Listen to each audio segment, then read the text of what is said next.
Hello everyone.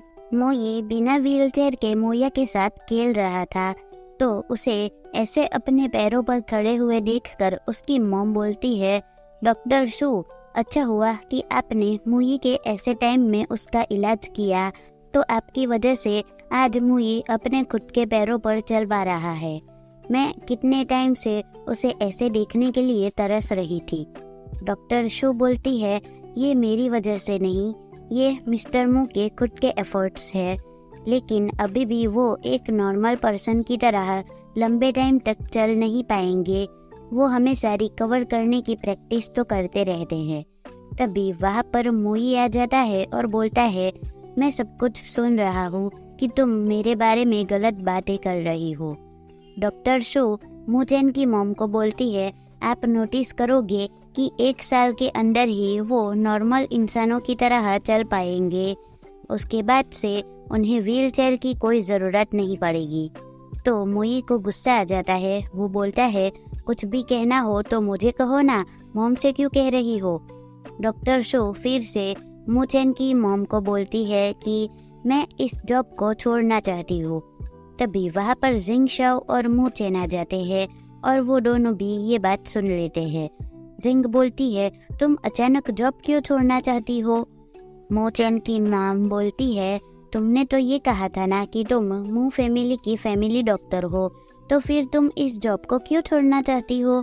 Doctor शू बोलती है, madam जिंग, मेरा फ्यूचर सिर्फ मू फैमिली तो नहीं है ना, मैं मेडिसिन्स के बारे में स्टडी करती हूँ, मू फैमिली के मेंबर्स का ख्याल रखने के बारे में नहीं। मुझे दूसरे जो पेशेंट्स है जिन्हें मेरी ज़रूरत है उनका भी ख्याल रखना होता है।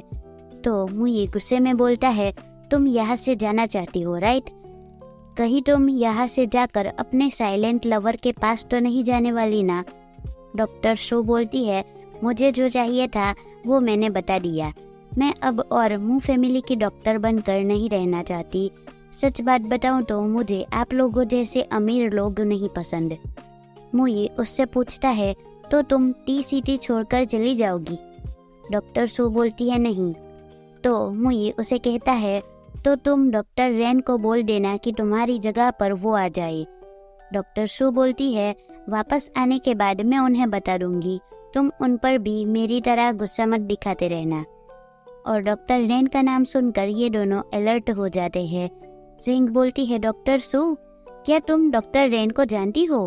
डॉक्टर सू बोलती है, रेन डुई, मेरे टीचर के अंकल का नाम रेन डुई है, मैं उन्हें थोड़े टाइम पहले ही मिली हूँ। क्यों, क्या हुआ, कोई प्रॉब्लम है क्या। जिंग बोलती है, क्या तुम मुझे बता सकती हो कि मैं उनसे कैसे कांटेक्ट कर पाऊँ, मुझे उनसे बहुत ज़रूरी काम है। फिर थोड़ी देर बाद वो हाओ कियान ग्रुप में आती है और उसके आते ही सामने से नी डोंग हाओ आ रहा था। तो जिंग सोचती है, मैं जिससे मिलना नहीं चाहती हूँ वही हर वक्त मेरे सामने क्यों आता रहता है। और वो नीडोंग को देखकर पलट जाती है। तो नीडोंग का बॉडीगार्ड उसका हाथ पकड़ लेता है। नीडोंग बोलता है, मुझे मेरी चोट पर अभी भी दर्द हो रहा है। तो जिंग बोलती है, कितने दिन हो गए लेकिन अभी भी तुम्हें दर्द क्यों हो रहा है। नीडोंग बोलता है, ये सब तुम्हारी ही वजह से हुआ है, तुम मुझे देखने के लिए नहीं आई और मुझे कोई दवाई भी नहीं लगा कर देता है, तो जल्दी कैसे ठीक होऊंगा। जिंग बोलती है, तुम मेरे हाथों से दवाई ही लगवाना चाहते हो राइट। तो नीडोंग बोलता है, हाँ, क्योंकि मैं इंजर्ड भी तुम्हारी ही वजह से हुआ ना, मैंने अपना हाथ सिर्फ तुम्हारी ही वजह से खोया है और तुम्हें मेरी कोई फिक्र ही नहीं है। जिंग बोलती है, हाँ, मुझे तुम्हारी कोई फिक्र नहीं है, ये सब तुम्हारी ही वजह से हुआ है। तो नीडोंग हाओ बोलता है, नहीं, ये सब मेरी नहीं बल्कि तुम्हारी ही वजह से हुआ है। और वो अपने हाथ से जिंग को धक्का लगा देता है, जिससे जिंग तो गिरने वाली होती है, पर उसके साथ साथ वो भी जिंग के ऊपर गिरने वाला होता है। फिर ये दोनों गिर जाते हैं। उसके बाद जिंग तो नीडोंग को अपने ऊपर से साइड पर रखकर खुद उठ जाती है, लेकिन नीडोंग अभी भी वहीं पर लेटा होता है। वो नीडोंग को बुलाती है, लेकिन वो तो कुछ भी नहीं सुनता है क्योंकि वो बेहोश हो चुका होता है। और इसी के साथ ये चैप्टर होता है यहीं पर ही ख़त्म। So that's it for today and thanks for watching. मिलते हैं नेक्स्ट वीडियो में। टाटा।